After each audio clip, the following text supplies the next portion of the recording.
Hi everyone, Merry Meet. It's Spike with ThePaganVlogs, and I'd like to talk to you today a little about Hindu gods and goddesses. Now, Hinduism is an interesting branch of paganism. Hinduism is the form of paganism I think that is most stayed around, that has most continued on in religious practice throughout time and throughout up until the modern culture. Hinduism is still being practiced widespread, and it is actually a traditional practice, whereas the neo-pagan practices are considered to be more of a revival of old practices that were suppressed. And so it's a very beautiful thing that Hinduism was not suppressed, but unfortunately, um, it has also been given all these laws and rules, and it has become this thing of cultural. Well, there are many flaws in it. There are many flaws within the control within the Hindu culture and in the ways in which it has conformed to fall in line with many Christian values, so that it would not be suppressed. It had to sort of shift a little bit and change a little bit, and I think that's one of the faults of Hinduism, or just the fact that it has changed in that way over time to be a strict religious tradition rather than a spiritual tradition. Not all of Hinduism has become this, but parts of Hinduism and the culture have become this. I picked up a deck quite a while ago. I actually had seen this deck and I had liked it, but I didn't know if I wanted to spend the money on it. And I happened to find out that the religion teacher at my school had it. He didn't use it, and so he knew that I was into that sort of spirituality. So he ended up giving it to me for free, so long as the person that he got it from was okay with it. And I talked to the person, and they said, I even offered to buy it from them, and they said, I don't want your money, just take it. And so it's this one, Gods and Goddesses card deck. It has 52 gods and goddesses from the Hindu tradition. One even being Buddha, and it provides for each god or goddess. Let's start with Gayatri Devi, Mother of Devotion. Each one has a mantra, a meditation, and a blessing. And a meditation is almost like a prayer, but you can say the prayer and then meditate on that prayer.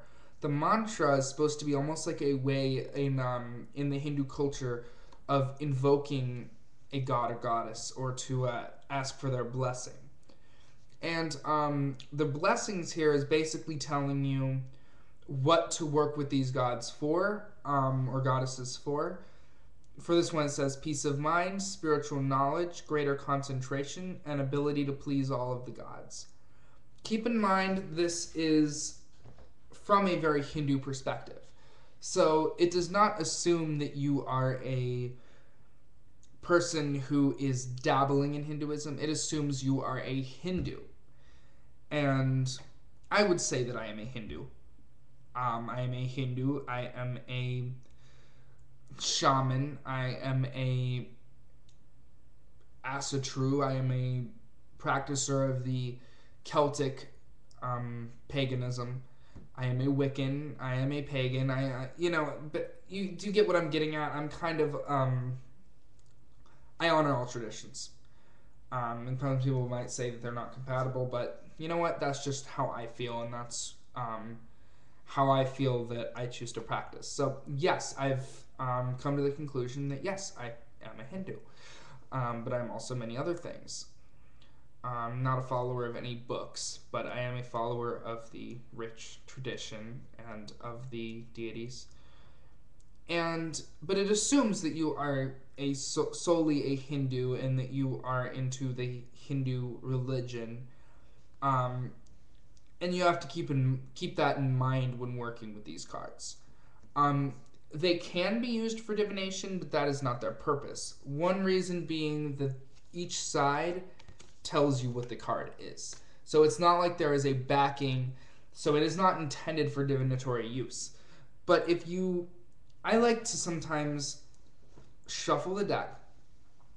And this is helpful to me because I find that sometimes I can be narrow on which deities I work with, only because I find working with the same deities can be helpful, but sometimes it's a little bit limiting. And sometimes, you need to be willing to introduce the blessings of other deities into your life. And this is one deck that is very helpful for me to do that, because otherwise the only Hindu deity I work with regularly would be Ganesh. That is the Hindu deity that I feel connected to. But, if I shuffle this deck and I ask, what deity do I need to work with? And it may also tell me what I need at the moment by the blessings. And, if I meditate on that deity and ask for their blessing, it's a beautiful and life enriching, and it really opens up your spirituality. And using these for divination, they have beautiful images on them if you want to use them for that. I don't think that's what their intention is. But, if you can see what the meanings of the gods in here are, you can see what you could actually use it for divination. Just hope you don't draw Kali. Well, it's not that Kali's a negative figure, but you might not like it if it's something that you don't want to be destroyed. But basically, it could tell you what gods are working with you right now. And that's the one way I could think of using it for divination. But mostly, I like to use it as a representation of the gods. It's a lot cheaper to have this deck I got for free, or you can get it for $15. I'm sorry, but 52 images of gods and whatnot in a deck of cards is a lot cheaper than getting 52 statues of gods. I think that goes without saying. But I guess my point is that, it's great for representing the gods you want to work with, and also giving you some exercises and imagery that can help you connect to those different deities. And so, this deck, I feel personally like it's definitely worth getting. And I want to talk a little bit about other god and goddess decks. How do you work with gods and goddess decks? I'm curious. Do some of you use the images on them, even if they're like a tarot deck, to represent the god or goddess, or do you simply use them for divination? Do you use them to see who you need to work with? What do you feel is how you choose to work with them? And do you have any suggestions that I have not yet mentioned? So I'm gonna see what god should be blessing my day today.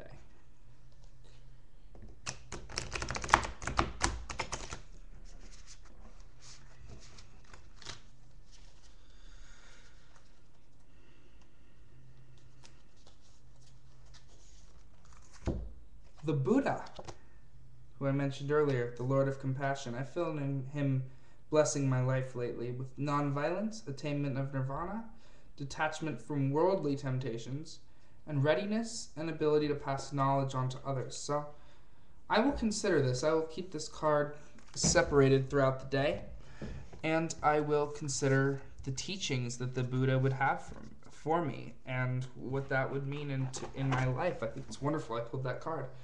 So, yeah. Thank you for watching. Peace out, and much love.